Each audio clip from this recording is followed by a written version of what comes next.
Good morning students, this is Rajpal in front of you. बेटा 10th physics के अंदर हैं हम, और आज हमारे पास जो टॉपिक चल रहा है चैप्टर इलेक्ट्रिसिटी है। इलेक्ट्रिसिटी चैप्टर के बहुत प्रीसियस टॉपिक है। पहला हमारे पास आज डिस्कस करेंगे। इससे पहले कोई भी वीडियो स्टार्ट करने से पहले मैं आपसे एक जनरल बात करूं तो हमारे पास एक बात निकल करके आई है कि हमने सर्किट डायग्राम पढ़े हैं एंड वेरियस सर्किट डायग्राम को रिप्रेजेंट करने वाले टूल यूज किए, like cell, battery, ammeter, volt meter, galvanometer, resistance, variable resistance and a lot of many more.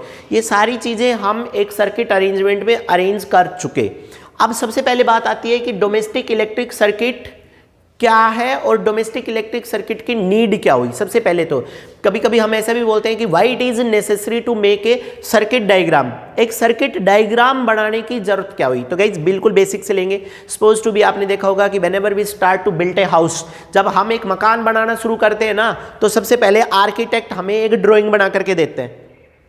Drawing में क्या होगा वो बता देते हैं कि यहाँ पर एक रूम होगा, इस जगह पर वॉशरूम होगा, इस जगह पर किचन होगी, यहाँ dormitory and lot of many more. मतलब घर की सारी चीज़ें पेपर पर बना दी बंदे ने। यहाँ दरवाजा होगा, यहाँ विंडो होगी and a lot of many more. Okay, अब बात ये आती है कि वो लेआउट, वो नक्शा, वो प्लान, उस चीज़ को यूज करके जो सिविल इंजीनियर है, जिसको आप मिस्त्री बोलते हैं, वो कंस्ट्रक्ट कर देता है वॉल। उसके बाद मकान तैयार हो गया। अब गाइज एक सिंपल एग्जांपल लीजिएगा। सपोज टू बी, मतलब हम आपको हिंदी में बोले, हम आपको ये बताना चाह रहे हैं कि क्या इलेक्ट्रिक सर्किट की भी कोई ड्राइंग होती है या नहीं। अगर होती है तो उसकी ज़रूरत क्या पड़ी। तो सबसे पहला, इलेक्ट्रिक सर्किट की ड्राइंग होती है।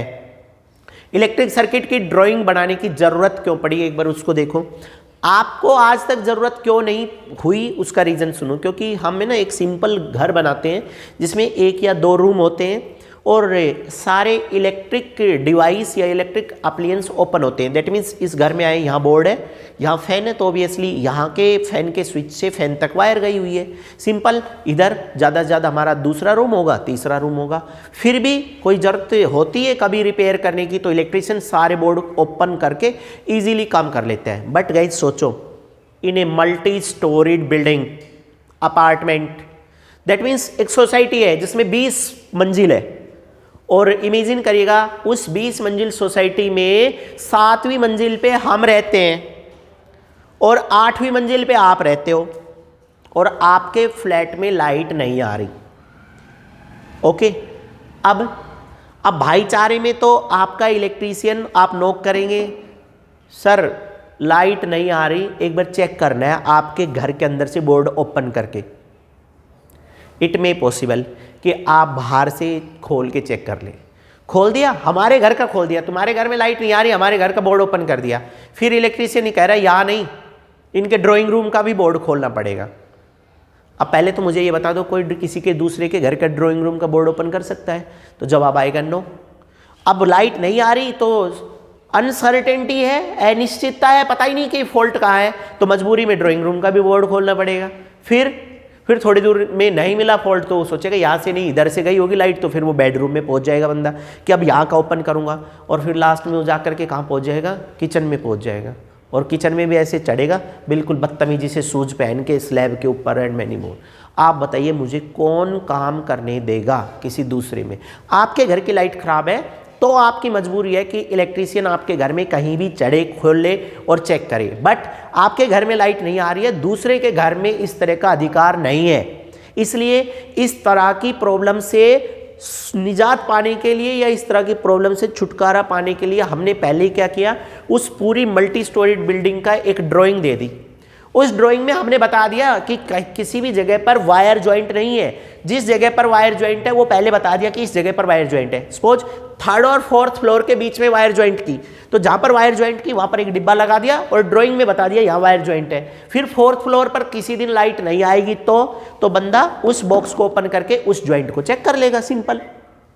अदरवाइज तो पता नहीं कहाँ से चेक करना पड़ता। तो इसलिए किसी भी डोमेस्टिक इलेक्ट्रिक सर्किट की ड्राइंग की जरूरत क्यों पड़ी, आप समझ गए होंगे।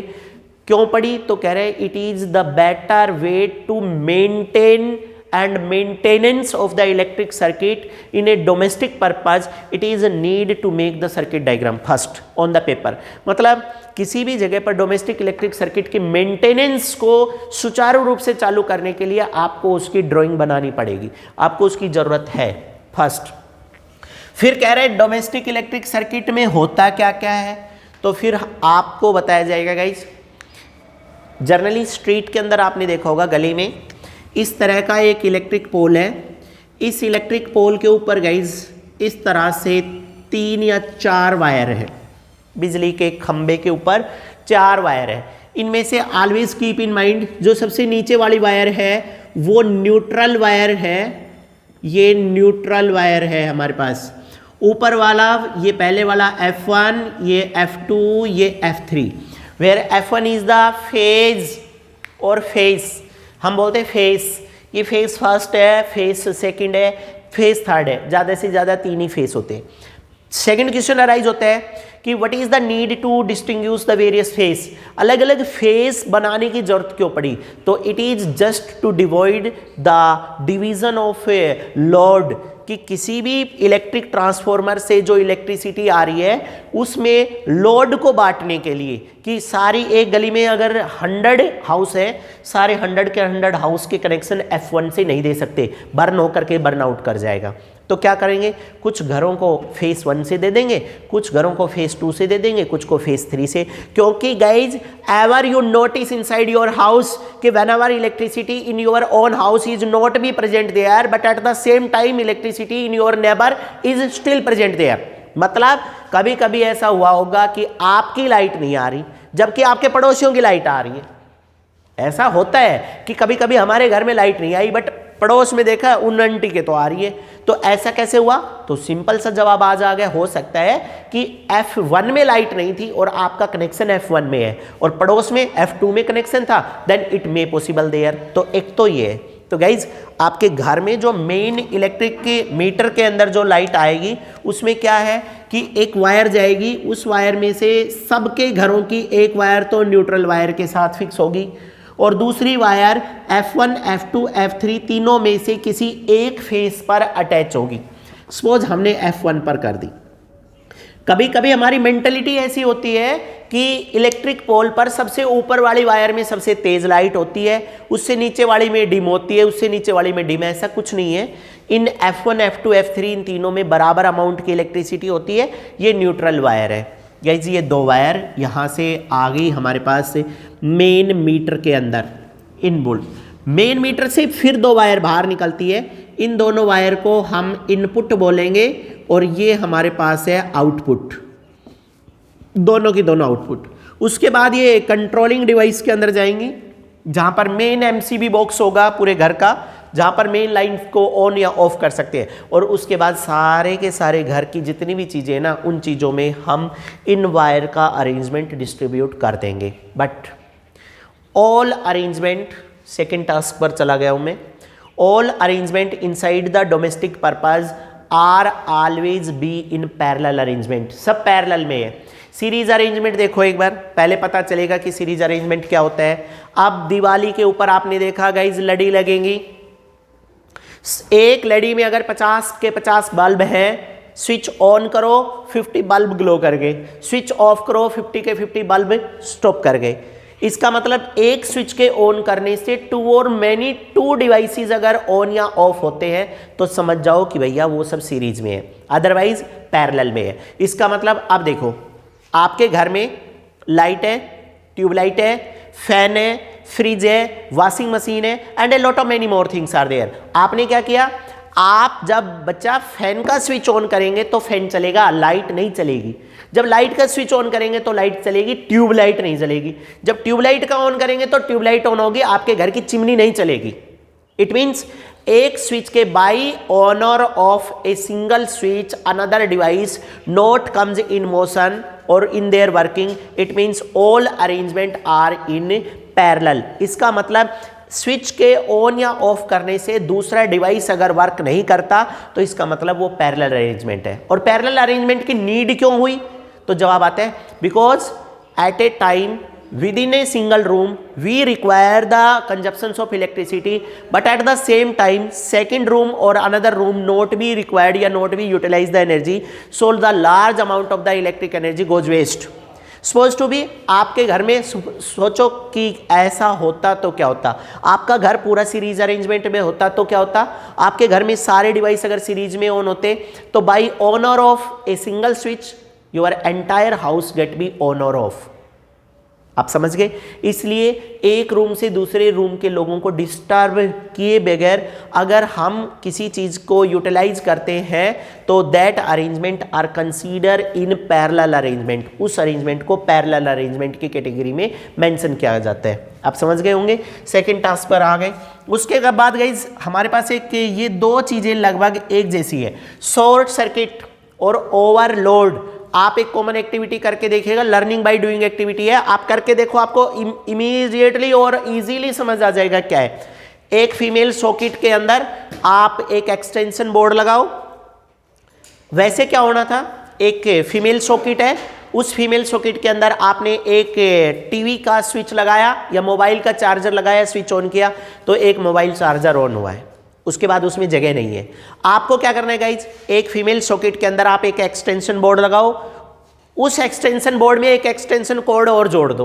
अब fridge, washing machine, oven, light, heater, road, सारी चीजें उन एक्सटेंशन कॉर्ड में लगाते हुए चले जाओ और स्विच ऑन करो। इमेजिन करो सारी की सारी लाइट एक ही स्विच से आई। हर इलेक्ट्रिक डिवाइस के अंदर लोड होता है, एक ही स्विच के ऊपर बहुत सारा लोड डल गया और बहुत सारा लोड डल गया तो सिस्टम क्या कहलाएगा, ओवरलोड। तो ओवरलोड क्या हुआ, whenever the large amount of appliance will start to perform the work within a single electric point is called as overload। अब बताओ मुझे ओवरलोड समझ में आया क्या? ओवरलोड हो गया। उसके बाद अब एक बात बोली जा रही है कि अगर मान लीजिएगा ये पॉजिटिव और ये नेगेटिव और इस जगह से यहाँ तक ये वायर गई हुई है और यहाँ पर कोई एंडिंग में वर्किंग हो रही है। गाइज ठीक है, अगर आपकी ये पॉजिटिव और ये नेगेटिव की वायर बीच में अगर किसी भी जगह पर टच हो गई, ये यहाँ से अगर टच हो गई तो ये यहाँ से यहाँ तक कौन था, सर्किट। और अगर यहाँ टच हो गई, जहाँ भी टच हो जाएगी वहाँ तक सर्किट है। अगर ये यहाँ टच हो गई तो अब सर्किट इतना हो गया। सर्किट बड़ा हुआ कि छोटा? छोटा। छोटे को बोलेंगे शॉर्ट और कौन सर्किट? आप भी तो यही बोल रहे हैं, short circuit. Short circuit means if the length of the circuit get be reduced due to melting of insulations of the wire।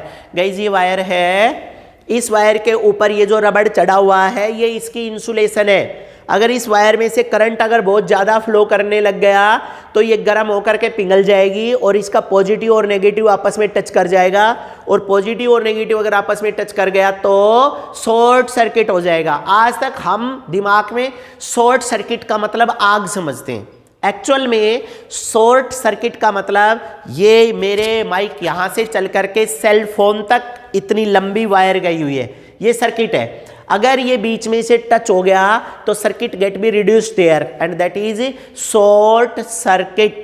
अब क्लियर हो गया? तो अब मैं एक बात बोलूंगा, उस बात को ध्यान से देखना। Some time overloading lead to short circuit.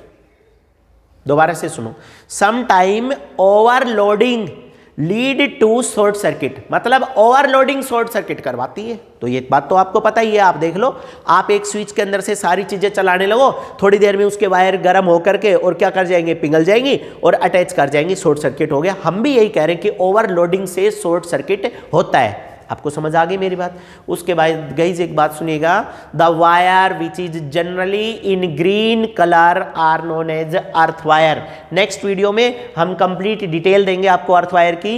The wire which is in green colour are called as earth wire. Earth wire are utilize in all the electrical device, सारे बिजली की चीजों में अर्थ वायर यूज होती है to provide the safety against short circuit. Short circuit अगर हो जाता है तो शॉर्ट सर्किट से बचाव के लिए अर्थ वायर यूज की जाती है।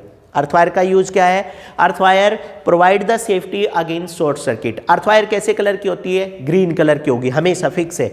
उसके बाद गाइज देयर आर जनरली, अब इस पूरे सिस्टम में कितनी वायर आ गई? 3 वायर आ गई। एक हमारे पास लाइव वायर, न्यूट्रल वायर और अर्थ वायर। गाइज मतलब ब्लैक कलर की न्यूट्रल वायर होगी, ब्लू कलर की या रेड कलर की लाइव वायर होगी और ग्रीन कलर की अर्थ वायर होगी। अब समझ आ गया आपको? डोमेस्टिक इलेक्ट्रिक सर्किट के बारे में हमने बोला है। वीडियो को देखने के बाद आप भी घर में देखने की कोशिश करें कि आइदर बाय ऑन और off a single switch can the same और a single device can operate their, तो समझो कि पैरेलल में है। और एक चीज़ की स्विच ऑन और ऑफ करने से अगर सारी चीज़ें ऑन और ऑफ हो रही है तो समझिएगा कि वो सीरीज अरेंजमेंट है। अगर आपसे पूछा जाए कौन सा अरेंजमेंट अच्छा होता है, तो गाइज याद रखें parallel arrangement is better than that of the series arrangement. Parallel arrangement better होता है सीरीज से। Take a screenshot.